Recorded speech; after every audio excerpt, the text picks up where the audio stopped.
রুকুতে যে রাসূলুল্লাহ সাল্লাল্লাহু আলাইহি ওয়াসাল্লাম বলতেন, আল্লাহুম্মা লাকা রাকাতু ওয়া বিকা আমানতু ওয়া লাকা আসলামতু খাশা লাকা সামঈ ওয়া বাসারি ওয়া মুখি ওয়া আযমি ওয়া আসাবি।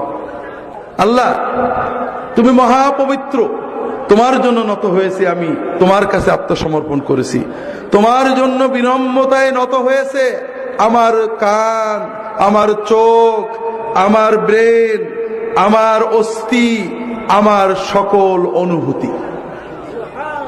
আপনি এগুলোর দিকে তাকিয়ে দোয়া পড়েন, বিশ্বাস করেন আপনি কয়েক মাস দোয়া পড়ে দেখেন আপনার সকল শরীর আল্লাহর কাছে নত হয়ে যাবে।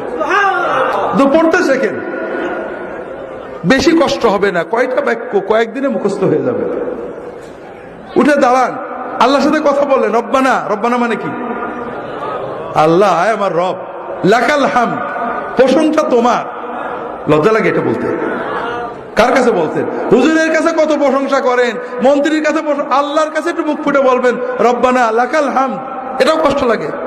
ধমাস করে চলে গেলেন সেজদায়, আল্লাহু আকবার বলে মহব্বতের সাথে সেজদায় যান। আল্লাহ রাসূল সাল্লাল্লাহু আলাইহি ওয়াসাল্লাম বলছেন, আকরাবু মা ইয়াকুনুল আবদু মিনাল্লাহি ওয়া হুয়া সাজিদ। বান্দা যখন নামাজে সেজদা দেয়, আল্লাহর সবচেয়ে কাছে বান্দা চলে যায়।